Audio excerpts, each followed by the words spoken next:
The house smelled like vanilla candles and broken promises. I'd spent 3 hours preparing what I thought would be our 15th anniversary dinner. Prime rib, roasted vegetables, even that expensive wine Sarah loved but claimed we couldn't afford. The dining room table looked like something from a magazine, complete with the good china we only used for holidays and her mother's visits. My phone buzzed at exactly 7:30. Dinner with clients, don't wait, sorry honey. S. Before we dive deeper into this story, I have one small request. Please subscribe, drop a like, comment, and hit that hype button to boost this channel so more people can discover these incredible Reddit stories. I stared at the text, fork halfway to my mouth with a piece of perfectly cooked beef. Clients. On our anniversary. Right. The thing about being married for 15 years is you develop a sixth sense for bullshit. Sarah's text had that particular stench, too casual, too convenient, too perfectly timed to ruin something she knew mattered to me. I took another bite, chewing slowly while my brain processed what I already knew but hadn't wanted to admit. The late nights at the law firm, the new workout routine that started right after Chris joined our friend group 6 months ago, the way she'd started doing her hair differently, buying lingerie I never saw her wear, and suddenly caring about organic protein powder. Chris. My old college buddy who'd moved back to town after his divorce. Chris, who still thought he was 25 despite being 42 and losing his hair. Chris, who'd borrowed my favorite flannel shirt 3 weeks ago and somehow never found the time to return it. I picked up my phone and typed back, "Enjoy the lobster. Tell Chris I want my shirt back." The response was immediate. My phone rang so fast I almost choked on the wine. "Danny, what do you mean?" Sarah's voice had that high-pitched quality it got when she was lying. "I'm with the Morrison account team, you know, the pharmaceutical merger?"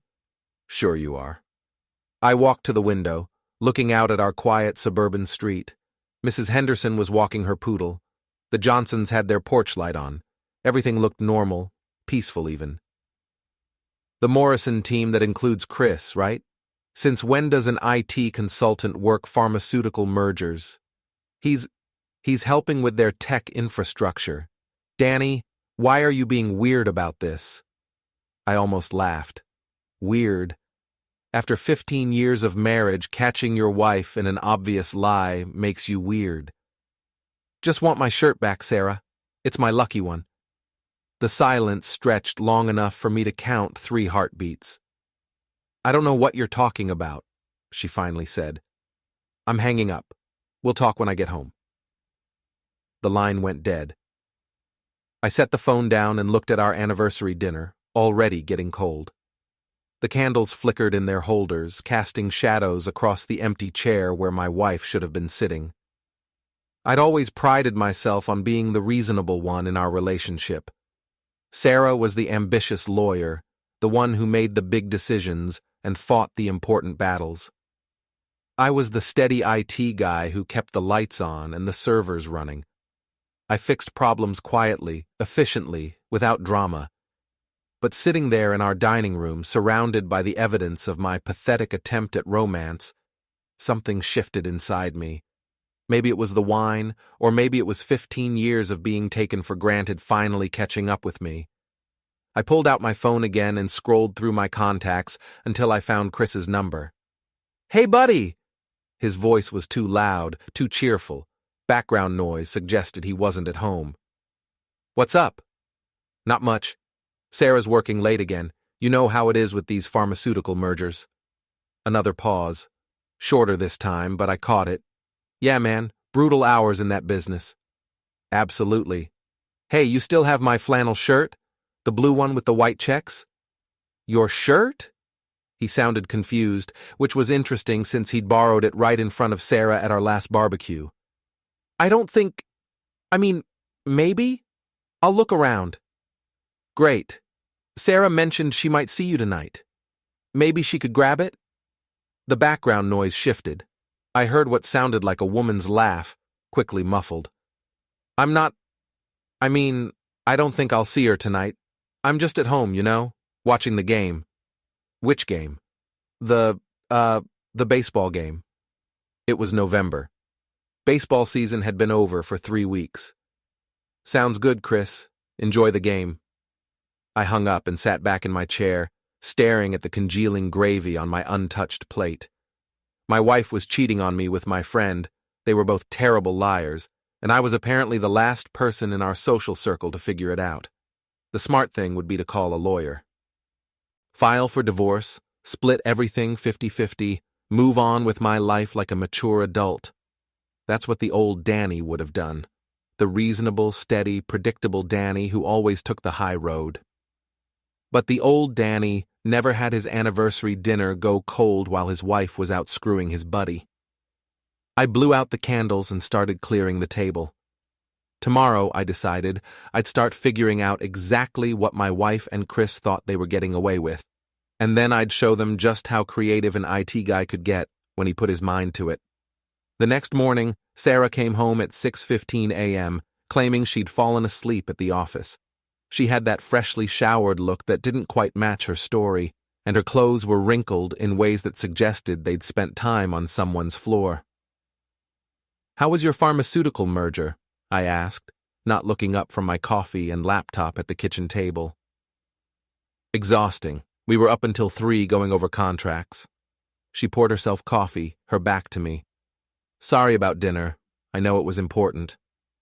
"Don't worry about it. I saved you some leftovers." She turned around, and I caught something in her expression. Relief, maybe, that I wasn't making a scene.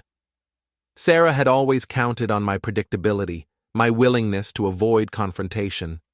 It was one of the things she said she loved about me when we were dating. "You're the most stable man I've ever met, Danny," she'd told me after our 3rd date. "No drama, no games. I always know where I stand with you." Apparently, she'd decided that where she stood was wherever she wanted, with whoever she wanted. "I'm working from home today," I said, still focused on my screen. "Updating the security system for Henderson's insurance." "That's nice, honey." She kissed the top of my head, a gesture that felt more like checking a box than showing affection. "I'll probably be late again tonight. The Morrison thing is really heating up." "I bet it is." After she left, I spent 20 minutes just sitting there, processing the casual way she'd lied to my face. Then I got to work. People think IT guys are just glorified tech support, but the truth is, we're digital archaeologists. We know how to find things people thought they'd hidden, how to recover data that was supposedly deleted, how to trace digital footprints through the maze of modern technology. Sarah wasn't stupid, but she wasn't paranoid either. She used the same password for everything, our wedding date plus her maiden name, and she'd never bothered to log out of her accounts on our shared home computer. Her credit card statements told an interesting story. 3 dinners at the Lobster pot in the past month, always for 2 people, always on nights she'd claimed to be working late. A charge at Victoria's Secret that I'd never seen the results of. Gas purchases near Chris's apartment complex, which was 15 minutes in the opposite direction from her office. But the real goldmine was her text messages, automatically backed up to our shared iCloud account. Sarah had never been great with technology. Sarah to Chris, 2:47 p.m. yesterday. "Danny's planning something special for tonight. I feel terrible, but I can't cancel on you." Chris to Sarah, 2:52 p.m. "We could do this another time if you want." Sarah to Chris, 2:53 p.m. "No, I need this. I need you.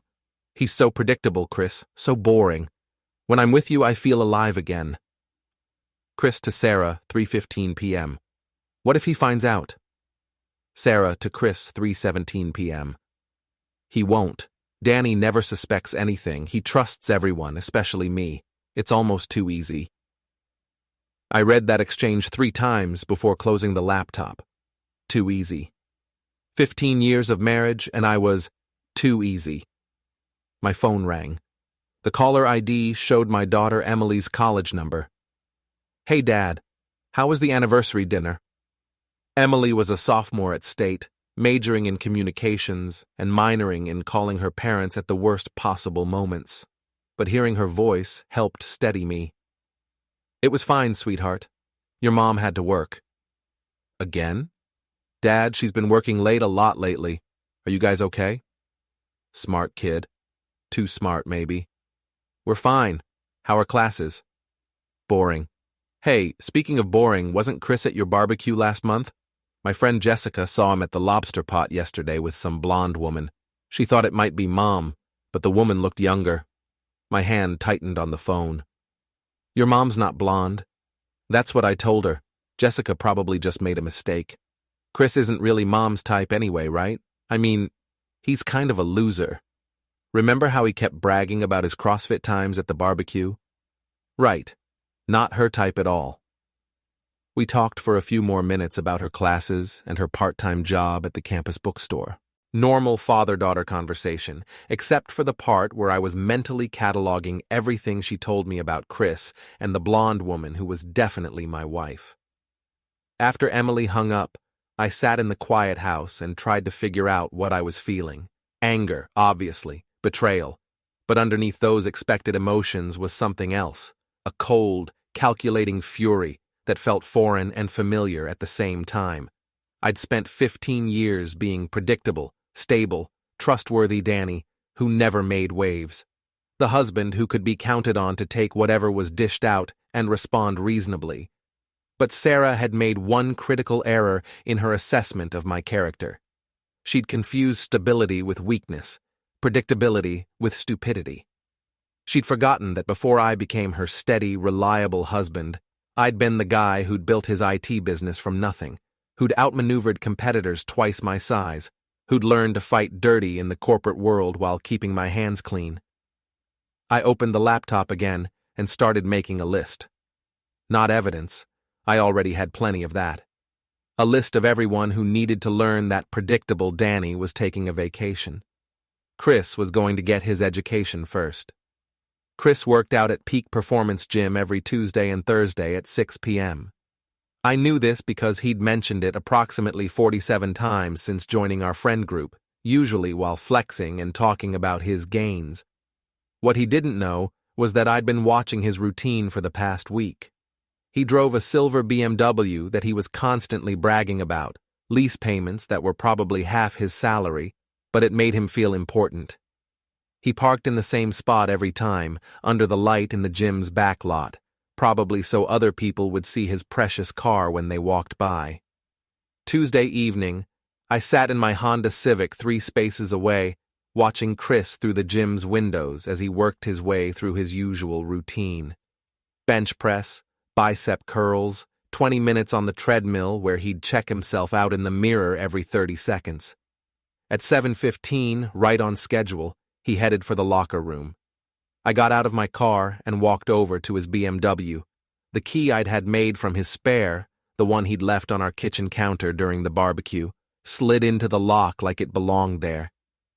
I didn't take anything, didn't break anything. I just left him a small present on his driver's seat, a printed copy of his text exchange with my wife, along with a note written in Sarah's handwriting. "Danny knows. We need to talk. Meet me at the usual place tomorrow at 8. S." I'd practiced her handwriting for 2 hours, using old grocery lists and birthday cards as reference. The result wasn't perfect, but it was close enough to fool someone who was panicking. Then I locked the car and drove home to wait. Chris called at 7:52 p.m. "Danny, hey man, how's it going?" His voice had a forced casualness that made me smile. "Not bad. Just watching TV with Sarah. What's up?" "Nothing much, just... Hey, have you noticed anything weird lately? Like with your phone or computer?" "Weird how?" "Like maybe someone's been, I don't know, messing with your accounts or something?" I looked across the living room at Sarah, who was pretending to read a legal brief while obviously listening to my conversation. "Why would you ask that?" "No reason. Just, you know, identity theft is such a big thing now. You can never be too careful." "That's true. Good thing I'm in IT, right? I've got pretty good security on all our accounts. Speaking of which, did you ever find my shirt? The pause was longer this time. Your shirt? The flannel, blue with white checks. You borrowed it at the barbecue. Oh, right. Yeah, I'm still looking for that. I'll get it back to you soon. No rush. Sarah can grab it tomorrow night when she sees you. Another pause. I could practically hear him sweating. Tomorrow night? Yeah, she mentioned she might run into you. Something about meeting at your usual place? The silence stretched so long I thought he might have hung up. Danny, he finally said, I think we need to talk. About what? Just things. Man to man. Maybe we could grab a beer tomorrow? Sure. How about the Rusty Hook? 8 o'clock? Perfect. See you then. I hung up and looked at Sarah, who was still pretending to read. Chris wants to grab a beer tomorrow night. She looked up, and I caught a flash of panic before she controlled her expression. That's nice. You two haven't hung out in a while. Not since he borrowed my shirt. Right. Your shirt. She went back to her brief, but I could see her hands trembling slightly as she turned the page. I spent the rest of the evening acting completely normal, watching TV, making small talk, going through our usual bedtime routine. Sarah kept glancing at me like she was waiting for something, but I just smiled and asked about her day. The next morning, she left for work an hour early. Big day today, she said, kissing my cheek. I might be really late tonight. No problem. I'm having that beer with Chris, remember? Right. Have fun. After she left, I checked her location on the Find My Friends app we'd set up years ago for safety reasons. Instead of heading toward her office, she was driving toward Chris's apartment. Perfect. I had 8 hours to prepare for the most important conversation of my marriage. Chris thought he was meeting me to confess or explain or maybe try to convince me that nothing was happening. What he didn't realize was that I'd moved past caring about confessions. I was ready to start playing offense. The Rusty Hook was exactly the kind of place you'd expect from the name. Dim lighting, sticky floors, and the lingering smell of cigarettes from back when people could still smoke indoors. It was also loud enough that conversations stayed private, which made it perfect for what I had planned. Chris was already there when I arrived, hunched over a beer at a corner table. He looked like he hadn't slept, which wasn't surprising considering the day he'd probably had with Sarah. Danny! He stood up as I approached, his smile too bright and too wide. Good to see you, man. It's been too long. Has it? I sat down across from him and signaled the waitress for a beer. Feels like we just talked yesterday. His laugh sounded forced. Right, yeah, on the phone. We sat in silence until my beer arrived. Chris kept fidgeting with his coaster, tearing little pieces off the edges. Finally, he cleared his throat. So, Danny, I wanted to talk to you about something. Sure. What's on your mind? It's about Sarah. I took a sip of my beer and waited. One thing I'd learned in business was that silence made people uncomfortable, and uncomfortable people said things they hadn't planned to say. The thing is, Chris continued, I think there might be some kind of misunderstanding. What kind of misunderstanding? About me and Sarah. I mean, we're friends, you know. We've gotten close since I moved back to town, but it's not what you might think. What do I think? He was sweating now, despite the fact that the Rusty Hook was always cold. I don't know exactly. But yesterday I got this weird note, and I thought maybe you were... if someone was trying to cause problems between us... I leaned back in my chair. Someone left you a note? Yeah, in my car. It was supposed to be from Sarah, but it didn't make sense. Something about meeting at our usual place, but we don't have a usual place. We're just friends. Huh. That is weird. What did the note say exactly? Chris pulled a folded piece of paper from his pocket and slid it across the table. I made a show of reading it carefully. This is Sarah's handwriting, I said. I don't think so. It looks like it, but... No, this is definitely her handwriting. See the way she makes her A's, And the little loop on the Y? I've been getting notes in this handwriting for 15 years. Chris's face went pale. Danny, I can explain. Explain what? It's not... We didn't plan for this to happen. It just sort of... developed. I nodded thoughtfully, like I was processing this information for the first time. How long? How long what? How long have you been sleeping with my wife? The words hung in the air between us. Chris opened and closed his mouth a few times without making any sound. Danny, Just answer the question, Chris. How long? 3 months, he whispered. Maybe 4. 4 months. I took another sip of beer. So it started right around the time you borrowed my shirt. Your shirt doesn't have anything to do with... Actually, it does.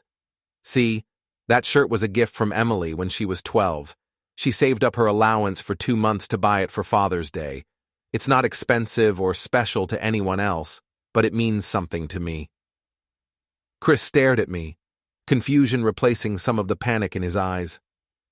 The fact that you borrowed it and never gave it back tells me something about your character, Chris. It tells me you're the kind of person who takes things that don't belong to him and doesn't think about giving them back. It's just a shirt, man. Is it? Because from where I'm sitting, it looks like a pattern. First my shirt, then my wife. What's next? My house? My daughter's college fund? It's not like that. I leaned forward, close enough that he could see I wasn't joking anymore. Then what is it like, Chris? Explain it to me. Sarah and we connected, you know. She was unhappy, and I was lonely after my divorce, and we found each other. She was unhappy. Yeah, she said you two had grown apart, that you didn't talk anymore, that you'd become like roommates instead of husband and wife. I nodded slowly. And you believed her? I mean, yeah. Why would she lie about that? Because, Chris, that's what cheaters do. They create a story that makes them the victim and their spouse the villain. It makes them feel better about betraying someone who trusted them. Chris was quiet for a long moment, staring into his beer. So you're saying she lied to me? I'm saying she lied to both of us. The difference is, I'm her husband and you're supposed to be my friend. Danny, I'm sorry. I know this is messed up, but what? You love her? Yes. I think I do. I finished my beer and set the glass down carefully. Well, Chris, here's the thing. You can have her. He looked up, surprised. What? You can have her. In fact, I insist on it. Because after tonight, everyone in town is going to know exactly what kind of people you both are, and you're going to need each other. What do you mean? I stood up and pulled out my phone. I mean, I've spent the last 2 days documenting your affair. Text messages, credit card receipts, photographs, witness statements. I've got everything. You can't. I can, and I will. See, Chris, you made the same mistake Sarah did. You assumed I'd just take this quietly, like a good little husband. You thought I'd be reasonable and mature and handle this like a gentleman. I leaned down so we were eye to eye. But here's what you didn't consider. I've been reasonable my whole life, and where did it get me? A cheating wife and a backstabbing friend. So I've decided to try something new. Danny, please, tell Sarah I want my shirt back by Friday, or everyone she works with gets copies of your text messages. And Chris, next time you want to steal someone's life, make sure they don't know how to fight back. I left him sitting there and walked out into the cool evening air, feeling lighter than I had in months. The reasonable Danny was officially retired. Sarah was waiting for me when I got home, pacing in the living room like a caged animal. She'd obviously talked to Chris. We need to discuss what happened tonight, she said, before I'd even closed the front door. Sure. How was your day? Don't do that, Danny. Don't pretend you don't know what's going on. I hung up my jacket and walked to the kitchen, with her following close behind. I'm not pretending anything. I had a beer with Chris. He told me some interesting things.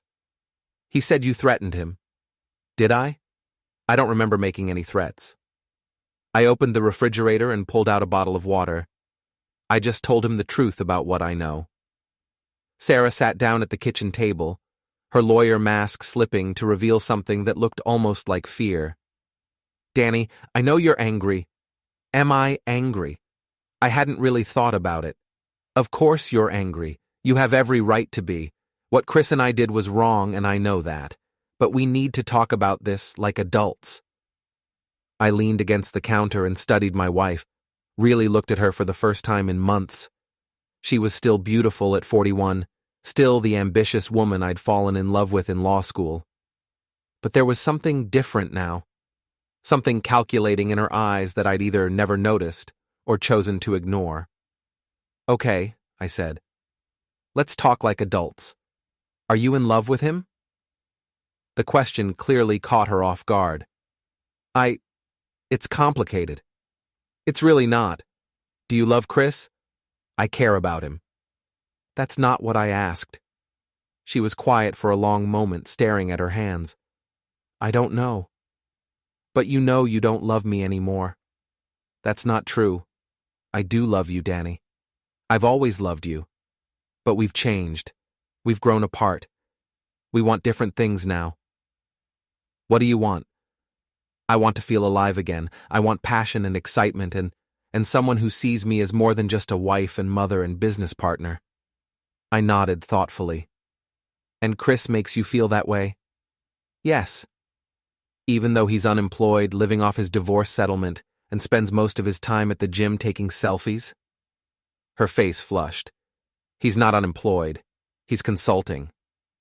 He's been consulting for 8 months without landing a single client. His ex-wife got the house, the kids, and half his retirement fund because she caught him cheating with his personal trainer. He drives a leased BMW he can't afford and lies about his age on dating apps. How do you know all that? Because I'm good at finding information, Sarah. It's literally what I do for a living. She stood up, her composure cracking. Fine. Maybe Chris isn't perfect, but at least he pays attention to me. At least he makes me feel desired.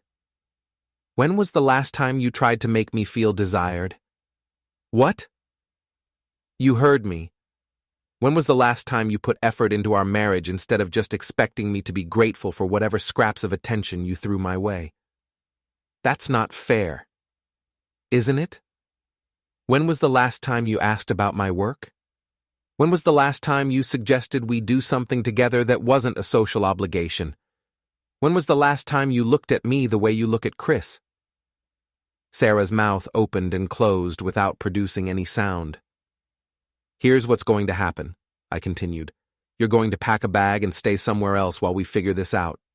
I don't care if it's Chris's place or a hotel or your sister's house in Portland, but you're not sleeping in our bed tonight. Danny, you can't just kick me out. This is my house too. Actually, I can. The house is in my name because my credit was better when we bought it. The mortgage payments come out of my business account. Legally, you're a guest here. You're being ridiculous. We can work this out. We can go to counseling. Sarah. My voice was quiet, but something in my tone made her stop talking. You've been lying to me for 4 months. You've been sleeping with my friend in hotel rooms paid for with our joint credit card. You missed our anniversary dinner to be with him, and then you came home and lied to my face about where you'd been. I know, but I'm not finished. You told Chris that I was boring and predictable. You said I was too trusting, that fooling me was almost too easy. You made our marriage into a joke and me into the punchline. Tears were running down her cheeks now, but I felt nothing. No sympathy, no desire to comfort her, no urge to fix things like I always had before. So no, we're not going to counseling. We're not going to work this out. You made your choice when you decided I wasn't worth your honesty or respect. Now you get to live with the consequences. What are you saying? I'm saying our marriage is over. You can have Chris and he can have you. But first, you're going to give me back every single thing you took from me, starting with my shirt. She stared at me like she was seeing a stranger.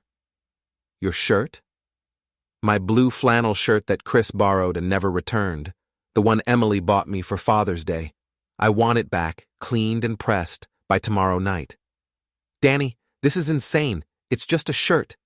No, Sarah, it's a symbol. It represents 15 years of me being too polite to ask for what's mine. But I'm not that person anymore. I walked past her toward the stairs, then stopped and turned back. Oh, and Sarah, if you're not out of here by morning, I'm sending copies of your text messages to everyone in your contact list, including your boss, your clients, and your mother. Her face went white. You wouldn't. Try me. I went upstairs and locked the bedroom door behind me. 20 minutes later, I heard the front door close and her car start in the driveway. I lay in bed that night, staring at the ceiling and listening to the silence of my empty house. For the first time in months, I felt like I could breathe. Tomorrow, I'd start building my new life. But tonight, I was just going to enjoy the peace of knowing that predictable Danny was gone forever. The shirt arrived by courier the next afternoon, professionally cleaned and pressed, wrapped in tissue paper like it was some kind of peace offering. There was no note, but I didn't need one.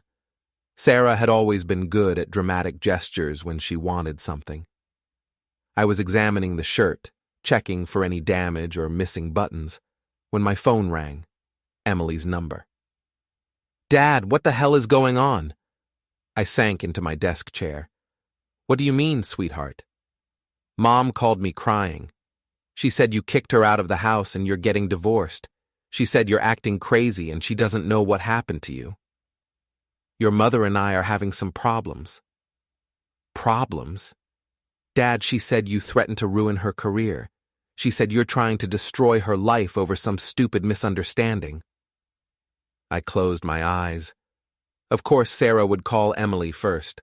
Our daughter had always been closer to her mother, had always seen Sarah as the strong one and me as the safe, boring parent who could be counted on to forgive anything. Emily, there are things you don't know about what's been happening. Then tell me, because right now, Mom is saying you've lost your mind, and honestly, Dad, this doesn't sound like you at all. Maybe that's the problem. What? Maybe the fact that everyone is so surprised by me standing up for myself is exactly the problem. Emily was quiet for a moment. Dad, are you okay? You're scaring me. I'm better than I've been in a long time. Your mother had an affair, Emily, with Chris, for 4 months. The silence stretched so long I thought she might have hung up.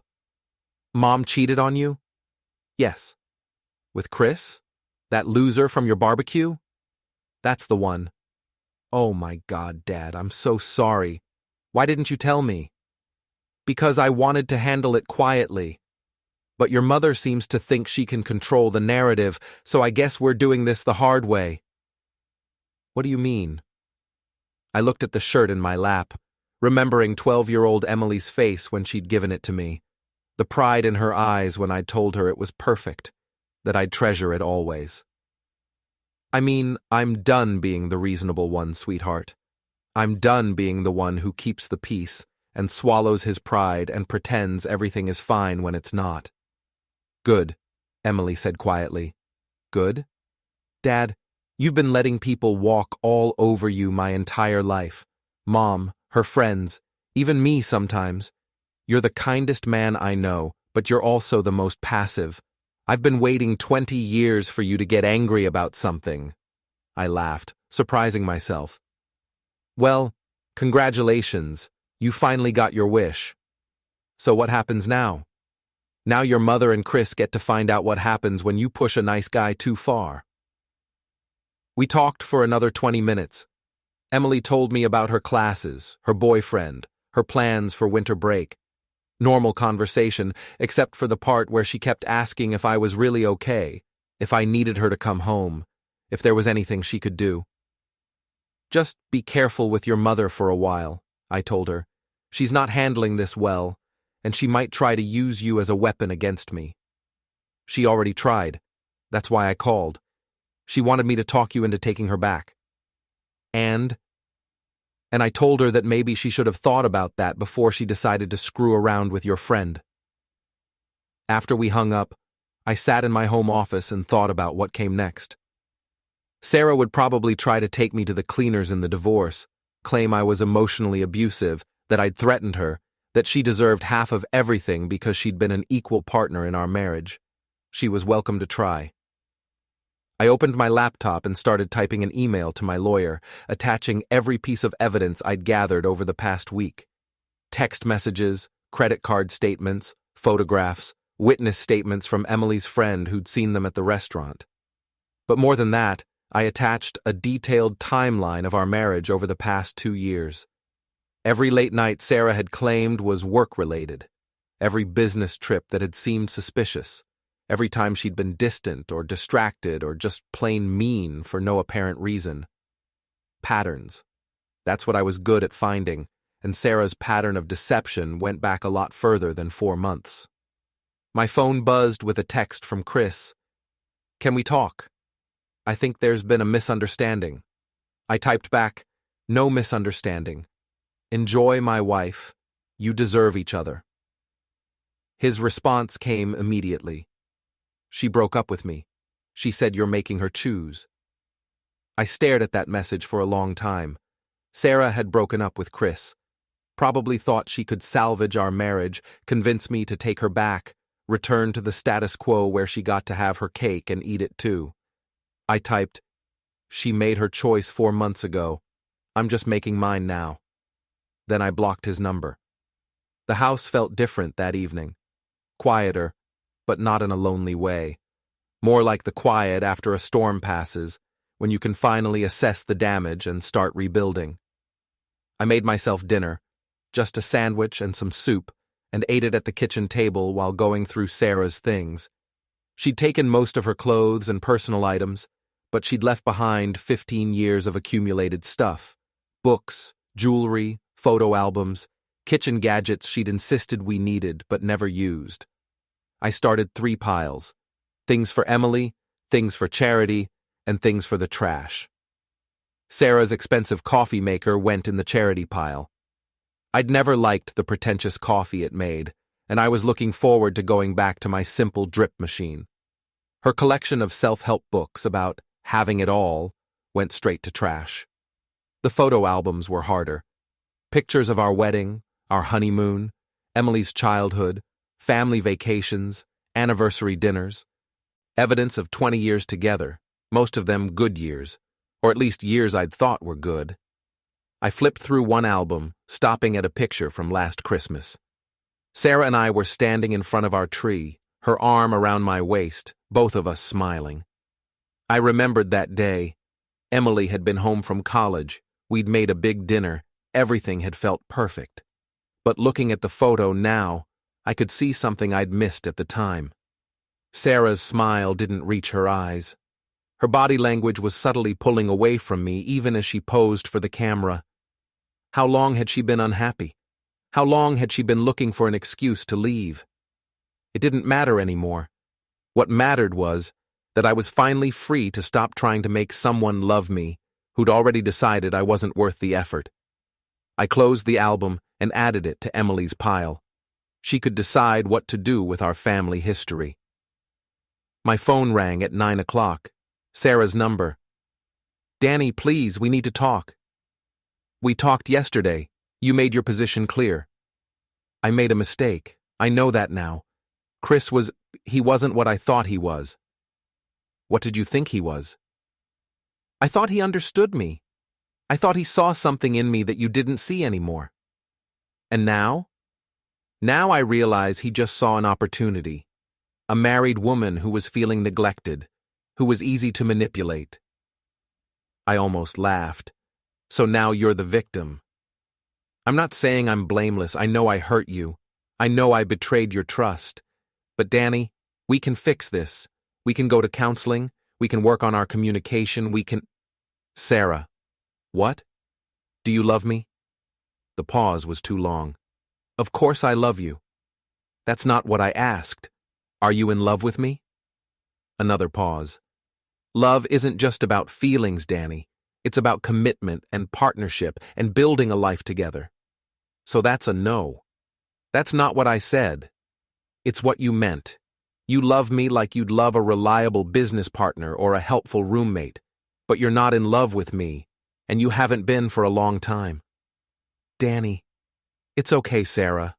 I'm not in love with you either, not anymore. Maybe I was still in love with the person I thought you were, but that person doesn't exist. So that's it? 20 years of marriage and you're just giving up? I'm not giving up. I'm choosing to stop fighting for someone who doesn't want to be fought for. I hung up and turned off my phone. The next morning, I woke up early and made coffee in my simple drip machine. I put on my blue flannel shirt, the one Emily had bought me, the one that had started this whole thing, and sat on my front porch watching the sun come up over our quiet suburban street. Mrs. Henderson waved from her yard where she was walking her poodle. The Johnsons' porch light was still on from the night before. Everything looked exactly the same as it had a week ago, but somehow the whole world felt different. My phone buzzed with a text from Emily. "How are you doing, Dad?" I typed back, "Better than I expected. How are you?" "Proud of you. Mom called again last night. She's pretty upset. I'm sorry you're in the middle of this." "I'm not. I'm on your side. I love Mom, but what she did was wrong, and she doesn't get to just pretend it didn't happen." I smiled, thinking about the strong, principled woman my daughter was becoming. At least Sarah and I had done something right. "I love you, kiddo." "Love you too, Dad. And Dad, keep the shirt. It looks good on you." I looked down at the flannel shirt, soft and comfortable and familiar. It was just a piece of clothing, but it had become something more, a symbol of the things that really mattered, the people who really loved me, the man I was finally ready to be. Predictable Danny was gone forever. In his place was someone I was just starting to get to know, someone who knew his own worth, who wouldn't settle for being taken for granted, who was brave enough to start over at 43. I finished my coffee and went inside to start my new life.